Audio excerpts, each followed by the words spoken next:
if you haven't had to go through that kind of thing, like how do you build grit, resilience? My observation has been that often when we talk about struggle, the default is thinking about economic struggle. I actually think the heaviest struggle is that self-doubt that we carry. They're asking themselves, do I have what it takes?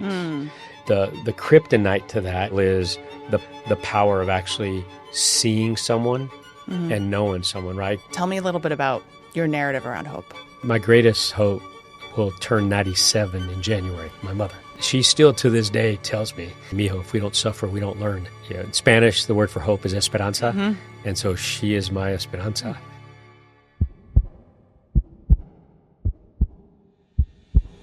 Hey everyone, and welcome to another episode of Reimagine Success. I'm here with Bobby Herrera, author of The Gift of Struggle. And Bobby's story is going to challenge everything you think you know about success, failure, and what it means to be an underdog. If you've ever felt like an underdog, if you've ever wondered why some people seem to thrive through adversity while others crumble, this conversation is for you. Thank you so much for being here and for making time for this conversation. I'm really excited. So I talk a lot about redefining and reimagining our relationship with success, work, and achievement.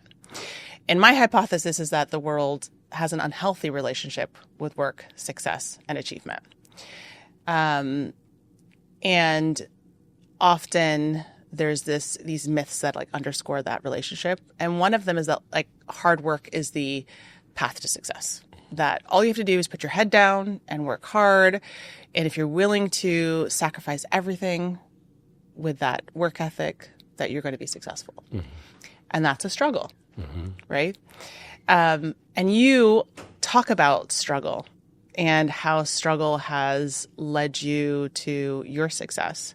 But you talking about it in a very different way than I think it is talked about. So tell me a little bit about struggle and why you've identified struggle itself as a powerful movement to your story and your success. Yeah, great question. First of all, it's great to be here. Looking forward to connecting with you. I didn't always feel the way that I do now about struggle. Right. So growing up, struggle was the only consistent theme in my family's story, and it was primarily economic struggle, right? Because we had a surplus of everything that mattered and everything that we needed, and I had an experience a few weeks into the military where I finally had a light bulb go from like 40 watts to 100 when I realized that, hey, all the things that I've experienced, these hardships, these things that have put me in situations where I have to do more with less, to be creative with resources, to figure things out or put in more effort than others, it was actually a blessing. And so that was a turning point in my life. But prior to that, I was, not a big fan of struggle. I was in some cases ashamed of it, right? So living forward from that moment, I just started redefining and reframing how I felt about it. And I, in a real simple summary, just came to realize that like we need friction to grow. And that's what struggle is. I mean, struggle is part of the human condition, and it's the most honest form of progress we will ever have. And so I started reframing how I felt about it and becoming a student of it, becoming a student of my own journey, learning myself better, learning my family story, the stories that I inherited from my family and everything that they went through. And I realized that that's the primary source of our strength. And, that's the body of work summarized. But had it not been for that one like transition point, that peak moment early in my life, I don't know if I would have figured it out on my own. It was kind of a circumstance, being in a situation to where I had to be put in a moment of intense struggle to reflect and realize, wait, all this stuff has actually helped me. Right. And I relate to all of that because we have our stories have, there's a lot common with our experiences and stories. So tell us, I want the audience to hear a little bit about your backstory. And you're a child of immigrants. Your father came as a migrant worker. Tell us a little bit about your story. Yeah, well, I'm the son of a Bracero from northern Mexico. My dad came over for many years as a temporary worker to the United States from Mexico on a visa. Finally, when that program ended in 1964, he immigrated the family over on a promise from a sheep rancher in eastern New Mexico to give him a job. And I was a firstborn in the U.S. I didn't speak a lick of English until I was 7. And I still, I dream in Spanish. And I grew up not knowing any different in terms of that my life was any different from anyone else's. Right. I was a migrant farm working family, part of a migrant farm working family, number 11 of 13. So I still eat with my elbows on the table and protect my food. Yeah. And that's how I grew up in most of my formidable years, right? 6 months out of the year, my family was part of the invisible workforce, handpicking the fruits and vegetables in the U.S. that, quite frankly, many people take for granted. Right. Well, I did that until my early years of middle school. Then the family started getting to, my older siblings started moving off, getting married, going to college, et cetera. And, I grew up just working in the fields in a small town in eastern New Mexico. And from there, I went to the military and came back and did what everybody else told me to do. I went to college and then started my professional career and then ultimately my entrepreneurial journey in 2002. So I want to talk about what you said, which is often that struggle can make you bitter, and can make you feel like a victim. But there was a moment where that narrative changed for you. So tell us a little bit more about that. So there were actually 2 real pivotal moments. I'll tell you about the first one first. It's a short story, and then I'll expand on the second one, which I touched on a while ago. So when I was 17, my brother Ed and I, we were on a return trip home from a basketball game. And on the way home, the team stops for dinner. And everybody unloads off the bus, except for me and my brother Ed. Up to that point, we didn't have the means to play sports and afford dinner. And Ed and I were very accustomed to staying back on that bus. My mom would prepare her legendary burritos for us, and I'd kill for one of those. Yeah, absolutely. And a few moments after the team unloaded, this gentleman steps on board the bus. He was one of the dads of the other players. And as he walked towards the back, he teased me a little bit because Ed had outscored me that night. But then he said something to me that I will always remember. He said, "Bobby, it would make me very happy if you would allow me to buy you boys dinner so that you can join the rest of the team. Nobody else has to know. All you have to do to thank me is do the same thing for another great kid just like you in the future." And I will never forget how I felt in that moment. I had this wave of gratitude come over me that it's still hard for me to explain. Because I'm 17. I can't see 4 feet in front of my face. All I knew is that I wanted to join the military a year later, which I did. But outside of that, I had no idea what I wanted to do with my life. I just knew that I wanted my future to look different than my past. Right. But when I got off that bus at night, even though I had no idea what I was going to do, I knew why. I knew that I would somehow, some way, figure out a way to create something that would allow me to pay forward that kind act to other kids like me who were born on the wrong side of the opportunity divide. That moment gave me hope, and it gave me a belief that I too could someday make a difference. And that was the first pivotal moment that I had where I realized that, hey, maybe someday I too can do what I call check the ultimate box. Right. Will my story matter? Because I believe we're all here to somehow make a difference in the lives of others. But up to that point, I couldn't see it. And, you fast forward a year, and I'm 3 weeks into boot camp in the military, and it's late one night. Everybody's complaining about the day that's been way too long. We're polishing our boots by flashlight. It's at that point in basic training where you're about to hit mental and physical exhaustion. Right. And they're trying to break you. Well, while everybody's complaining, about the next morning that was going to start way too early, like at 4:30 in the morning, I like specifically remember thinking to myself, I'm like I've been waking up at 5 a.m. Your whole life. day, my whole life. It's like, what's 30 minutes? Right. And I'm like, I got this. And for the first time, it was that moment when I realized, hey, maybe I have the advantage. And Yeah.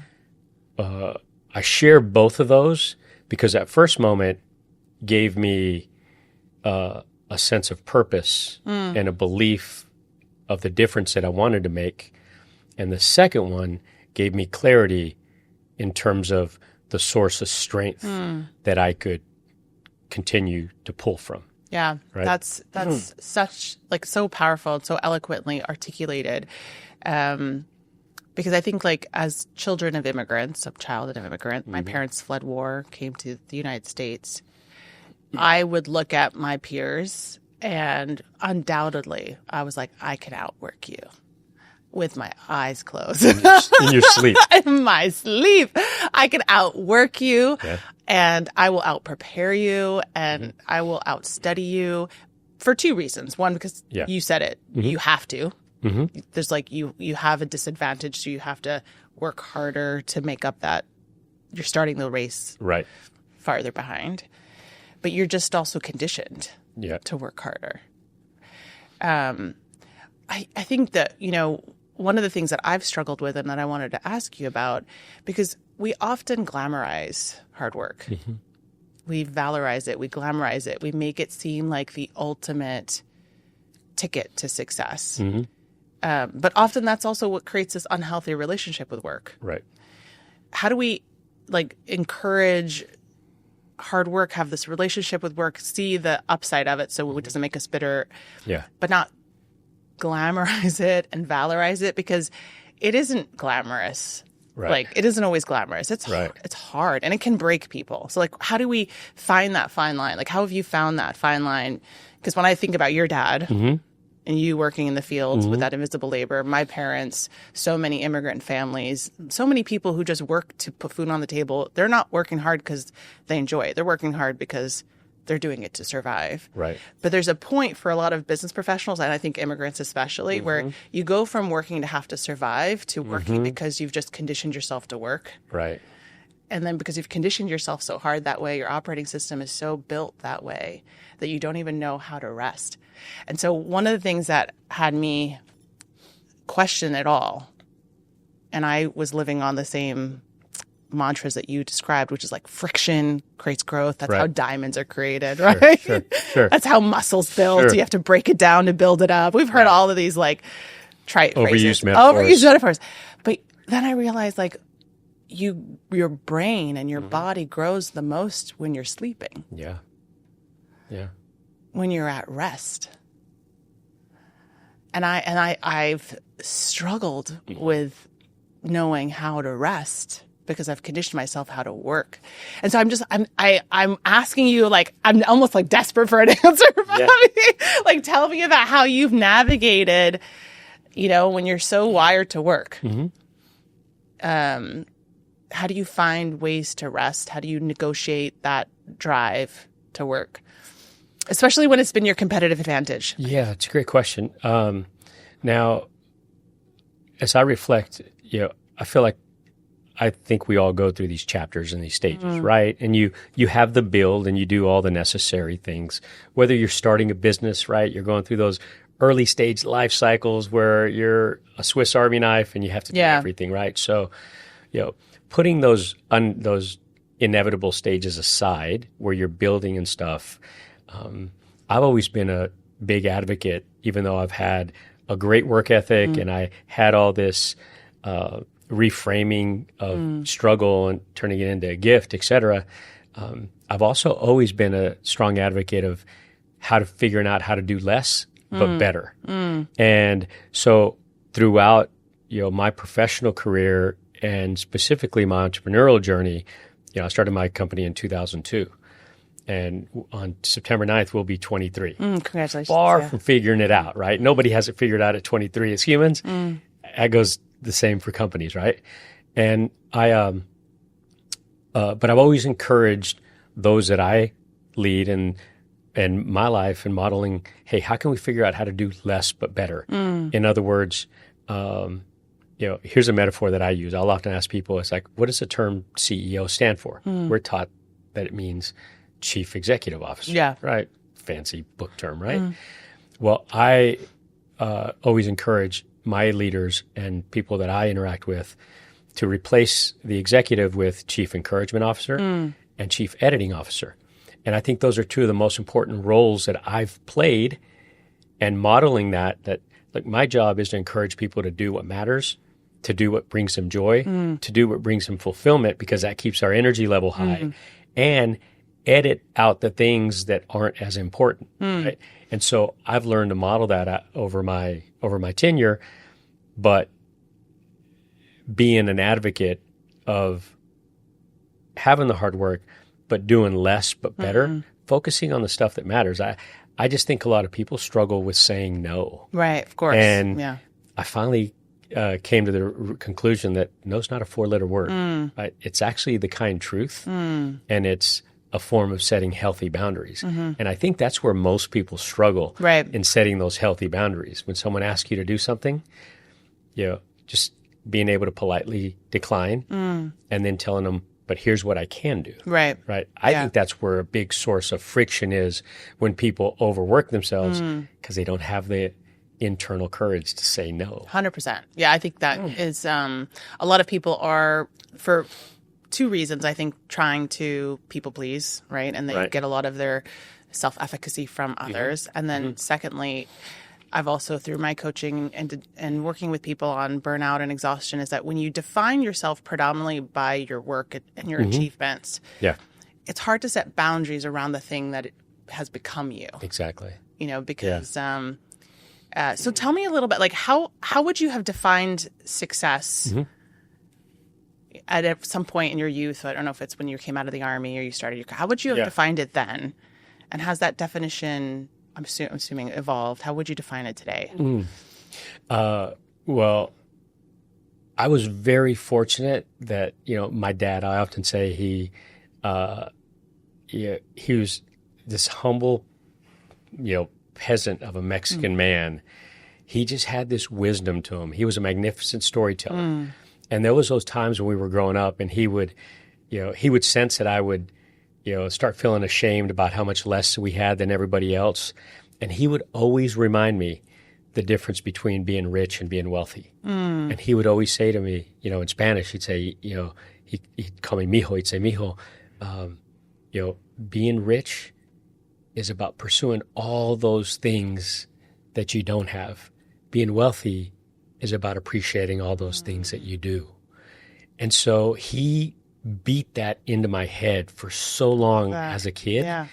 I actually remind my kids of that all the time. They're growing up differently than I am, but I still want to instill those principles in them. So I was lucky that I had a very wise dad that always reminded me of that, even though we had nothing, right?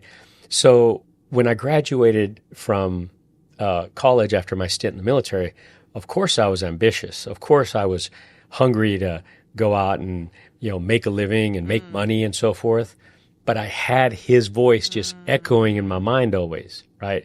And so because of his wisdom and his stories, he just taught me early on from a foundational perspective that, hey, son, focus on the things that matter in life, right?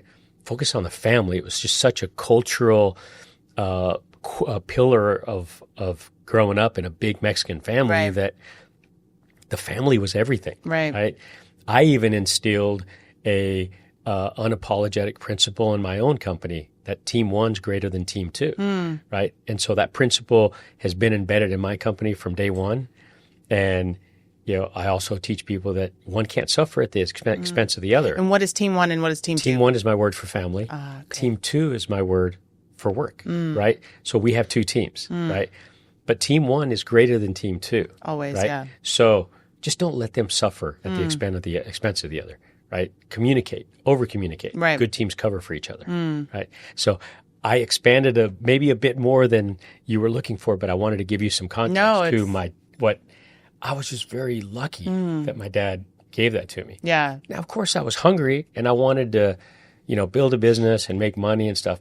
But because of my dad's teachings, he helped me stay humble. Right. And I think that that's often what people are missing, because you had a counterweight. Yeah. Right. Your counterweight was your dad's wisdom. Yep. So yes, your circumstances and the struggle put a hunger and an ambition in you to live better, do something different, right? And that's often the case for a lot of people. Like, I want to build generational wealth. I want my kids not to struggle as much as I did, right? That drives us. But you have this counterweight of wisdom, right? That wealth is family, wealth is what's important. And that story in your head has helped you keep that balance, right? So that's a beautiful way of describing what is your counterweight, because I think we need that counterweight. Otherwise, it becomes difficult to balance that ambition. So I'm curious how you feel now that obviously your kids are living a different life than you did. My kids are living a very different life than I did. And I think, again, this is very much the immigrant story, right? And you look at your kids and you're just like, oh my God, you have it so easy. You have no idea. And you want them to struggle a little bit. Absolutely. Because you know they need it. Absolutely. How do you do that? How do you know how to do that? Well, I manufacture it. I have to. And I have no problem letting my kids just sit in their stuff. Yeah. But that's hard to do, right? Because you intuitively want to help your kids, rescue your kids. And so I often feel like...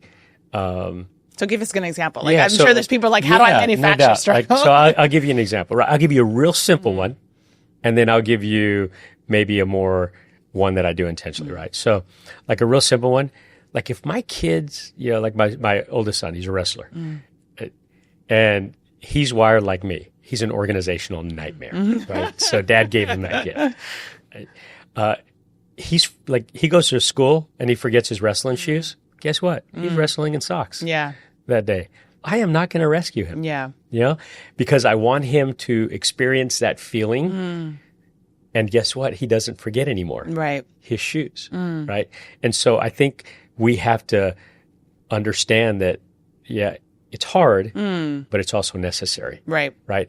And then there's also other situations. Well, I'll manufacture, right? So I have I live on a small hobby farm and so forth. I have no problem on the weekends waking them up really early like I did and making them do what I call their family contribution, right? So they work a lot. And so I make them do their family contribution before they ever do anything that's going to put a penny in their pocket. Right. Right. And so taking care of team one. Exactly. Yeah. Right. So, I have this this wooden sign that's posted in the kitchen, and it says how Herreras live well. And so I have these principles that are posted under there, and one of them is contribute. Right. So I have no problems letting them sit in it, but I think a lot of that's too is just because of how my mom and dad, of course, raised us. And, I know. So. I my kids had this point in time where they were trying to advocate for an allowance, and I just looked at them and laughed hysterically. Exactly. You don't get paid to help your family. I don't know. That's not something we do in our culture. No, I'm sure it's not something. It's not. Yeah. They have their cultures too. You're not getting paid for anything. Yeah. They have their contribution, but then what I'll do is I'll write up a list on my board in my office, and something that I could possibly outsource to someone else to do the work or whatever, and I'll just put a dollar sign and a blank line by it. And so they'll go up to that board and they'll look at it, and they have to come back to me and negotiate what they're going to work for. Right. And so that's their money list. Yeah. Right. So if they're going to earn any money from dad, they have to do something on that list. Yeah, I see. Interesting. No gimmies. Yeah, no gimmies. No gimmies. I've listened to you speak, and you say things that I think are really important. I just want to call out for our listeners. So I think really important for leaders listening and watching, team one, team two, as a CEO, as someone who's built a multi-$100 million business, you're very explicit in saying team one is your family. Always take care of that, negotiate, set boundaries. That's not a message, unfortunately, a lot of CEOs operate with. Unfortunately. Even in today's day and age, I was coaching a CEO, and his director was like, this is a 24/7 job, right? We hear that all the time. When leaders say this is a 24/7 job, you're telling them this job is more important than everything else in your life. your family included. And that's unfortunately still this like founders mode, tech bro, CEO kind of language that is still so pervasive. And you are very clear that that's not the message that you operate with as CEO. So I think that's really important. Number two is that I've heard you talk about your team as a community. And I loved it because I have an allergy to CEOs and leaders who talk about their workplace as a family. Right. Because then you don't create a distinction. So tell me about that. I'm sure there's intentionality behind that. 1,000%. So family, we've talked about team one, right? That's where we surround our heart and our love, and that's where we'll invest the majority of what I call our 86.4, all these seconds that we have in a day, right? Embedded in that community principle that I've intentionally inserted into my business in the vernacular lies my biggest leadership mistake. And I think it's important in this context to share that too, right? So, that bus story that I shared a while ago, that moment was burning in my soul from the moment I stepped off that bus. And then 15 years later, when I started my entrepreneurial journey, it was like a raging inferno inside of me. But for 10 years, I kept it locked inside of me like a vault because I was afraid to share it. I didn't think it would matter. I didn't think that anybody would care, right? And so the narrative that people around me had was that I was just this intense entrepreneur. Now, I think they understood that I wanted to build something meaningful and so forth. But because I hadn't shared that story with them, they were making up their own. And we know what happens when someone makes up our story for us, right? It's usually not a good one. Well, I share in my book, The Gift of Struggle, how I finally shared that story. But when I did, it tapped into those three desires that we all share, right? I believe that we all want to stand out, we want to belong, and we want to be a part of something bigger than ourselves. So when I told that story, they finally understood that at my core, I believe that everyone deserves an opportunity to succeed. And that's what I was building. And they started connecting the dots because I started tapping into those three desires. Because up to that point, I hadn't given them what I believe every leader should give their people, and that is contribution, right? And if you give people a story and that is the contribution, they can then determine whether or not they want to contribute to it, right? And I'll often say, look, the story we tell today determines the chapters we write tomorrow, and the chapters we write tomorrow are better written together. And therein lies that sense of community. And when I finally told that story after 11 years into my entrepreneurial journey, that was the day that my company started its transformation into a community. And we started building this magnetic culture that we've been building on to this day. And it's been pretty special. Yeah. It's that, again, power of vulnerability and self-disclosure and humanizing yourself as a leader so that people can connect to you. Because again, ultimately, it's just that connection, like you said, and contribution. But I love the distinction between family and community. And I think community is a really appropriate word for a workplace. Like, it's just like your neighborhood or, your church community or whatever. Like, it's a group of people who come together with a commonality and they want to do good by each other. So I think such a healthier and more sustainable way of thinking about the people that you work with, right?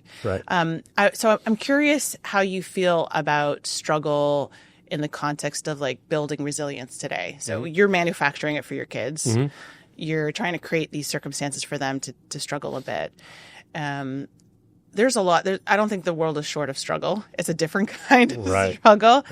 But maybe for someone who hasn't had the kind of like laborious, like having to stand on your feet for 12 hours or, I often tell people like I worked in an IKEA store for 7 years, like that Billy bookcase in your house. I pulled it off the shelf and like put it in a cart. That in itself is struggle. It's a struggle, right? Like if you haven't had to go through that kind of thing, like how do you build the grit, resilience that like, how do you do it if you haven't had necessarily that experience?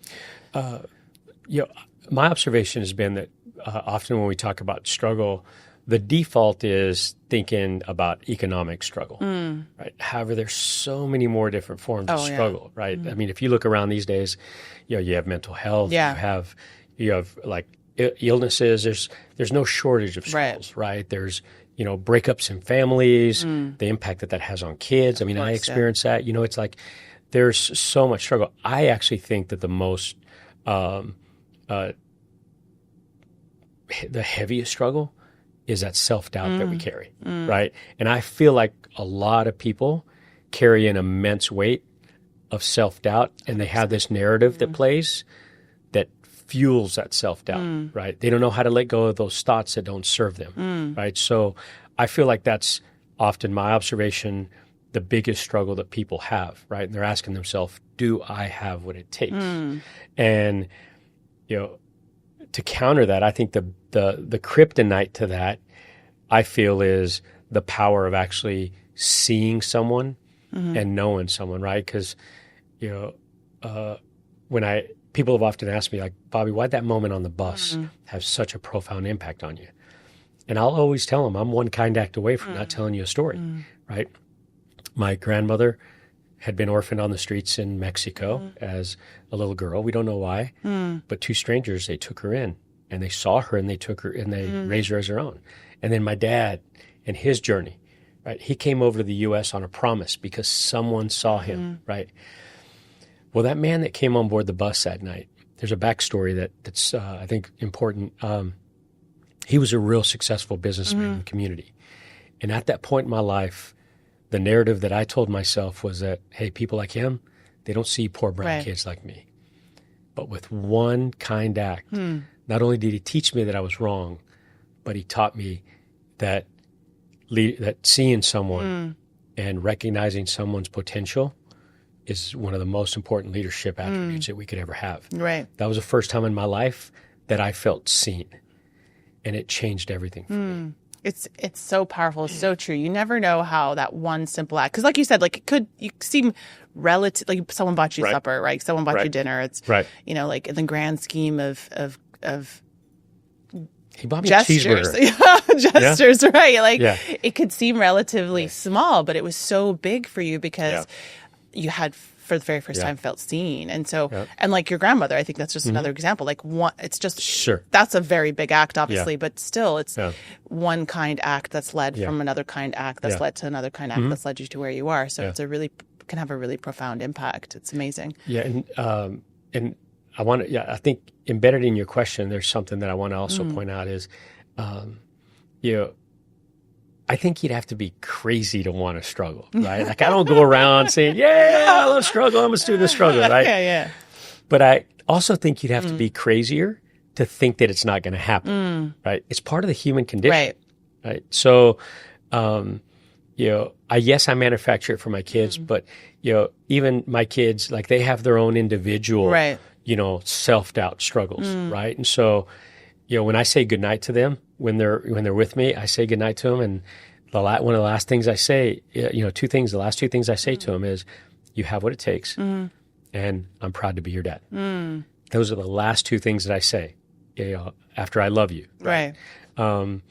Because I want to replace that narrative with the one that removes those thoughts that don't serve them. Yeah. Because I know it's playing. Yeah. So. And I agree with you that I think the majority and what people struggle with is an internal struggle, whether it's loneliness or it's self-doubt or it's some kind of mental, emotional trauma. It's not always that, like you said, that economic, physical difficulty, but though there are a lot of people still struggling in that way too. So I want to help the audience get really practical, right? You're in this moment where you're struggling, and however that manifests in your life. And often I think when people are struggling, they take that as a sign that they're not going to be successful, that they're not going to make it. Like it just reinforces that self-doubt, right? Yeah. Are there some practical tools, tips, tricks, things that they can do to help them recognize that this struggle is just helping you get to where, like, there's a light at the end of the tunnel. Like, how do you know when to keep pushing and when to let go or give up?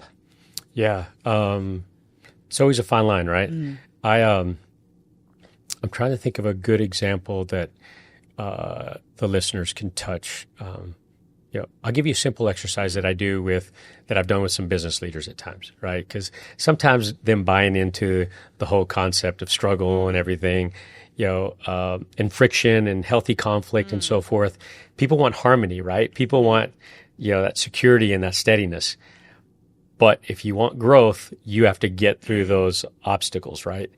Well, I have a T-chart exercise that I'll do with people that I coach. And I'll pull out a blank sheet of paper and literally just draw a simple T-chart on it. And I will have them reflect for about 10, 15 minutes and write down on the left-hand side the most significant struggles that they've experienced in their life. Right? And then I will have them to the right of that write down what each of those struggles taught them. Right.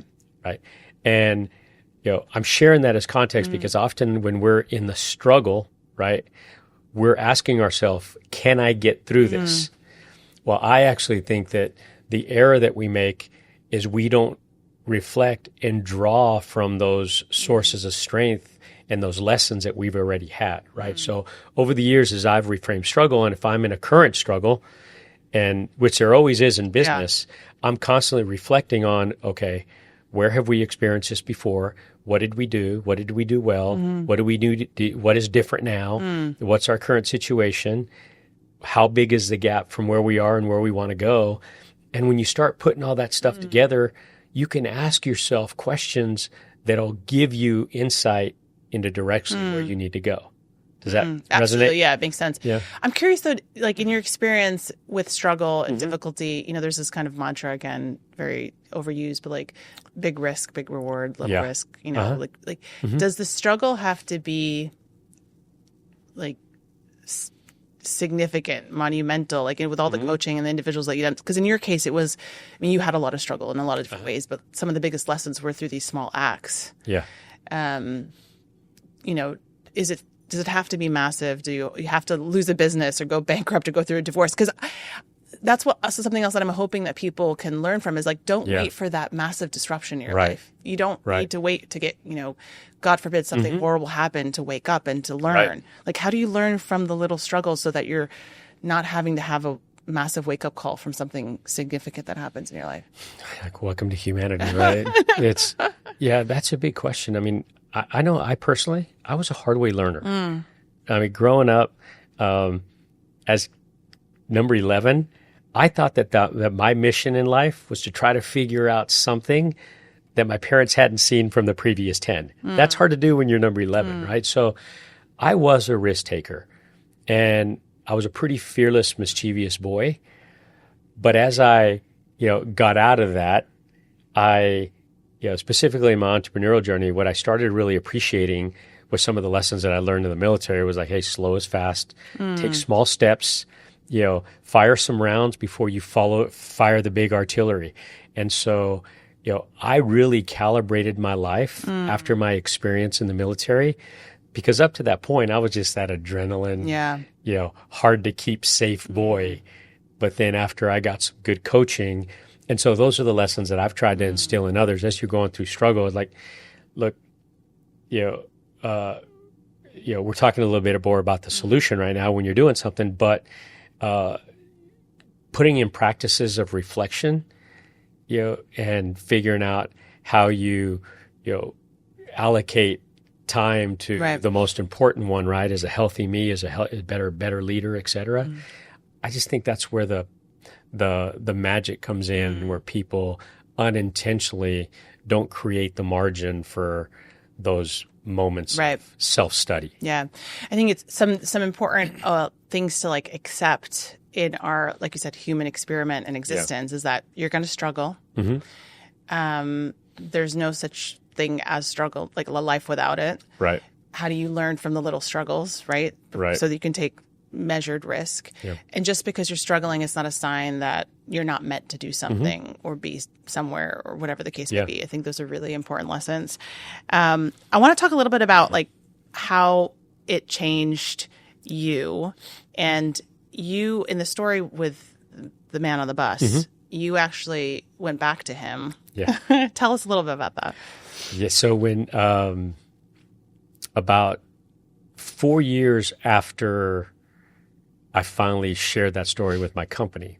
One summer afternoon, I picked up the phone and I called him, and I told him the bus story, and he remembered coming on board the bus, but he had no idea the impact that it had on me. And on that phone call, during that phone call, I remember I could sense that he was deeply touched, and it was a real special moment for both of us. And a couple of days later, I received a note from him, and in that note, he says, Bobby, thank you for calling me and reminding me about the bus story.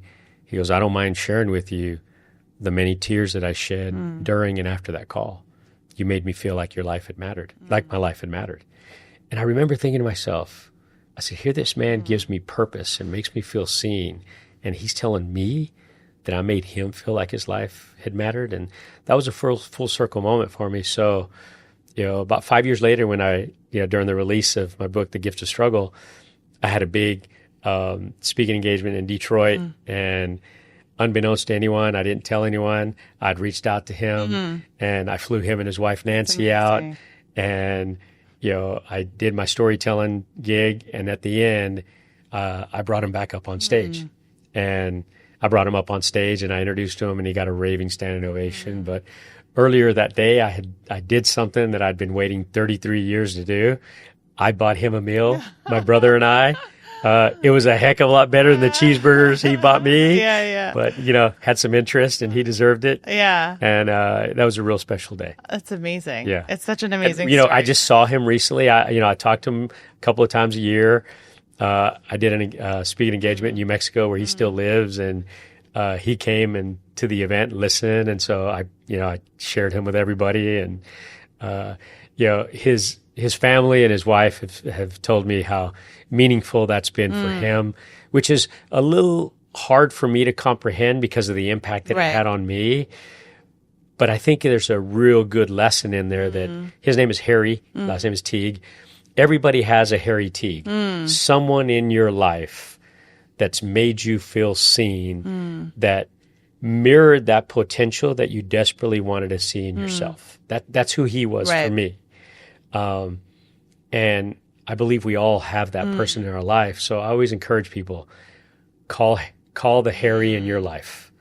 Tell them how much you appreciate it. Write them a letter. Call her. Tell her what she meant to you. Make the call. It's bringing to fruition what you started with, which is like your purpose to check the box, right? To make checking the ultimate box. Will my story matter? Will your story matter? Yeah. And he made your story matter, and then you made his story matter. Yeah, and it's remarkable. Yeah, it's pretty cool. It's remarkable. Yeah. I want to talk a little bit about hope. Okay. And how you maintain hope in the midst of struggle. Tell me a little bit about your narrative around hope. It's pretty easy for me. Probably a little emotional here. My greatest hope will turn 97 in January, my mother. She actually has a little principle that she's whispered. She still to this day tells me every time we talk. She'll always remind me. She'll tell me in Spanish, she'll say, mijo, if we don't suffer, we don't learn. And, she, in Spanish, the word for hope is esperanza. And so she is my esperanza. My favorite Latin saying is a term. It's called veris acquidete iundo. It means we gather strength as we go. So my hope is knowing that I'm going to continue to gather strength, and she's my symbol of it. It's beautiful. Yeah. That's my grandmother. Yeah. It's my grandmother, because I look at her like your mother and like your dad, and the type of struggle and difficulty that they've experienced in their lives, it's almost incomprehensible. Unimaginable to me. It's incomprehensible. Yeah. I walk, my grandmother's in her 80s, and, listening to her stories and walking side by side with her. And I look at her and I think, gosh, sometimes it makes me feel really weak. Just if I'm really, because I feel like I'm a really strong person. Yeah. But standing next to her, I feel really weak. Right. Because nothing in our lives stands, it pales in comparison No doubt. to the No doubt. struggles that they've experienced. And she's still standing. Mm-hmm. She's still smiling. Mm-hmm. She's still, finding joy. Mm-hmm. She's still, finding meaning. And so I'm like, if she can do it, if your mom can do it, if your dad can do it, then like, of course we can do it. And I think that's something that, even through the deepest, darkest struggle, like holding on to that hope is so important. I think people really need that now, like more than ever. Yeah. And so thank you for sharing that. Yeah, you're welcome. And, I think other sources of hope that are plentiful out there, just the power of making someone feel like they matter, right? Just being present with a kid, being present with someone who may feel socially invisible. It's not that complicated. It's those little moments that ignite something inside of people that you just don't know the fire it's going to create later on. I mean, Harry walking on board the bus, he had no idea what it was going to do for me. And, it's true. Matters. I'll tell you the story on my way here from the airport. Yeah. My Uber driver was this beautiful man named Carlos. And I love chatting with my drivers. And his family's from Colombia. He came 10 years ago. And his English was, not great. My Spanish is not great, but we had a good conversation. Made it work. And he was telling me how, he came, his wife came, he brought his 2 kids over. I asked him how long he'd been driving Uber. He's like 10 years. I was like, how do you like it? He said, there's no money, but I'm happy. I'm happy. And I said, Carlos, tell me more. And he shows me his wedding ring. Yeah. He says, 50 years. We just celebrated 50 years. Yeah. I'm so successful. He said that he used the word successful because he's this beautiful marriage of 50 years. And I was like so struck by how happy he was, how joyful he was, how much he loved his, he was his wealthy. life. He was wealthy. Yeah. He was so wealthy. And at the end of the conversation, when he dropped us off, I my broken Spanish, I said, Carlos, tu corazón es muy bonita. Yeah. I was like, That's your what matters. heart is so beautiful. Yeah. Because you could feel it. Yeah. You could see it. And who knows, like, if that means anything to him. But, I think it was these small conversations of seeing people. Right. And, trying to do something good in your little way. Right. It's such a powerful thing. Well, I would be an advocate of saying that those conversations are the ones that matter most, right? Because most people probably won't invest in the curiosity of learning his story, right? Often that's really the essence of truly getting to know someone is knowing their stories, what makes them happy, what makes them sad, what are their dreams, those little things. Yeah. So I have to ask one more question, Bobby, because you've built we haven't talked a lot about your business. We talked a little bit about your leadership, but you've built a massive organization, a staffing company, a people's company, and you've built it with this heart and this compassion and this community. So for young people who are looking at leadership and thinking that, the only way is this way of being, I think, rigid and giving everything up for the sake of developing your company, what advice would you have for them? Like, how do you, because it wasn't always that way for you either. Like you had to grow into this type of leadership.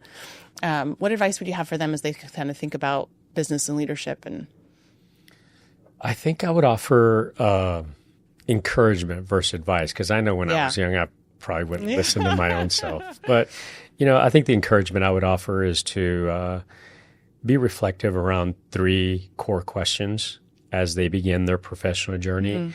And, the first question is, hey, who am I becoming? And that one's all about character and, the type of person that you want to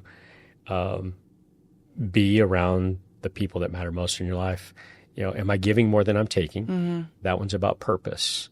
And that one's about, hey, what is the box that I need to check in order for my life to matter? And then the last one is, am I choosing my impact? You can't be everything to everyone. And often I think people are well-intended and that they want to do a lot. Well, pick a lane and give it all you got. Right? The lanes that I picked were helping kids born on the wrong side of the opportunity divide that were like me, right? And helping veteran entrepreneurs, military veteran entrepreneurs like I am. And so, and I put all my energy in there. I politely decline other areas. I would love to be able to do everything for everyone, but I'm going to try to do all I can for those. Yeah. Right? So I would encourage them to consistently reflect on those 3 questions, and they'll be able to self-assess themselves. They know. They have all the information of the choices they're making and not making. And if you do that, you'll get there. So I call my executive team the circle, right? And I call it the circle because I don't believe in hierarchies. I believe in us being a circle and protecting the community, right? And one of the things that we're very intentional about is editing our leaders, all that stuff, right? Like we will literally on an annual basis, quarterly basis, et cetera, I'll have all my leaders do a flush list, right? I'll just flush everything that's on your mind, everything that you're carrying, everything that you feel like you need to do. Flush it, right? And then prioritize it.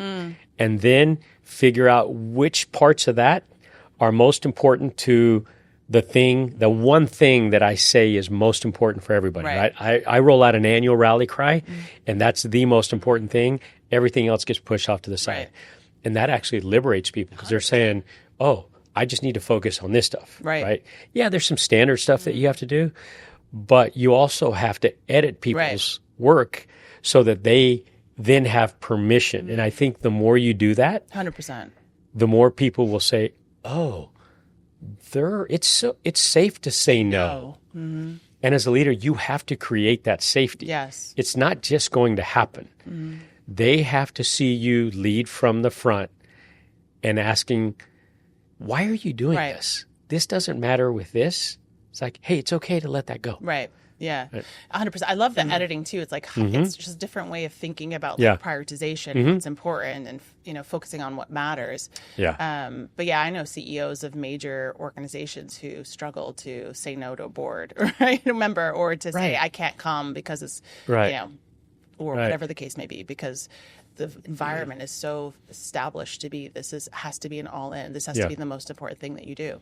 And you have to be willing to be punished for some things, and that's okay. Yeah. Right? But if you don't stand for one thing and something that matters, you really don't stand for anything. Yeah. Yeah. So, it's beautiful. it all starts with, just like our kids, they're going to hear what we do before they hear what we say. It's not that complicated. There's a phrase that you said I watched and I loved it, which is something like, you're going to correct me. It's like, care more about the people than what they do. So I often say that, and one of the most important parts of leadership is making people feel like you want more for them than from them. Yeah. You do that. Yeah. Everything else takes care of itself. And it goes to this idea that I really believe in, which is that, like, I want to nurture human sustainability, like, where what we do has a net positive effect on ourselves, our community, our family, right? We talk about sustainability for the planet, right? Net positive. Yeah. But what about the people living on the planet? Right. People are struggling. Women are struggling. Men are struggling. Children are struggling. Yeah. Like, what's flourishing right now? Yeah. And sure, like, the stock market's flourishing. Companies might be flourishing, but, like, people are struggling. Yeah. Our families, our kids. Families and kids. And the thing we spend the majority of our time doing, more than anything else except for sleep, is working. Yeah. So there's something in how we're working that I think is that needs to change, because people are struggling. It's not working. Yeah. The way that we're working is not working. Right. Yeah. Yeah. It needs to continually evolve. Yeah. Right. Absolutely. I do feel that one of the things that the younger generations are bringing to life, and a silent call to action, like, they want to be part of organizations that have meaning and have a purpose. And leaders that don't wake up and give their people that contribution, there's a wake-up call coming. Because this next generation is asking for it more. I used to think that. I'm a little more nervous now because of AI and technology, and because of the way that things have That's pivoted. an asterisk, yeah. Because now it feels like the hands are in the corporations, right? 300 million jobs are going to disappear. Mm-hmm. You know, AI will take away a lot of entry-level roles. Yeah. You will have roles that are done by people augmented by technology. And it just feels like the power dynamics, like there's always been a power dynamic where it's like organization versus worker. Yeah. You're done, you know, probably the worst case scenario of that, right? And it doesn't, I felt that way too. Like I was on that, I was in the HR space thinking about the future of work in that context. Now it feels a little bit different. Now I'm a little bit more unsure if that's where we're headed. I remain hopeful that not downplaying the disruption that's going to have on how we do what we do. I don't see AI impacting why we do what we do. Because in the end, I believe we still want to believe that we made a difference somehow. 100%, yeah. And, you know, I look at, you know, like my own children, and I know the things that they want to make better in this world. And I think that's innate in most people. So I remain hopeful that disruption aside, it's not going to impact the desires that we have. Agree with you on that. Yeah. So, I agree on that. Thank you for that. Keep my fingers crossed. Thank you, Bobby. Bobby just gave us something powerful. Permission to see our struggles not as evidence that we're failing, but as proof that we're being prepared for something greater. And here's what I want you to remember. Your struggle isn't your story's villain. It's your story's hero maker. Your challenge this week is that I want you to do the exercise that Bobby suggested. I want you to write down your struggles and reflect on how they've served you. Not because you're glad it happened, but because you could see how it shaped you, strengthened you, and redirected you. What did the struggle teach you that you couldn't have learned any other way? I've included a downloadable PDF you can use to help you through the exercise. You can download the link in the comments below. Thanks for tuning in to Reimagine Success. If today's conversation resonated with you, don't just keep it to yourself. Share it with a friend or colleague. And if you loved this episode, please like, comment, and subscribe on Spotify, Apple Podcast, or wherever you listen. It helps us grow this movement. For even more tips, tools, and behind-the-scenes conversations, join our online community on Substack at Reimagine Success. See you next time.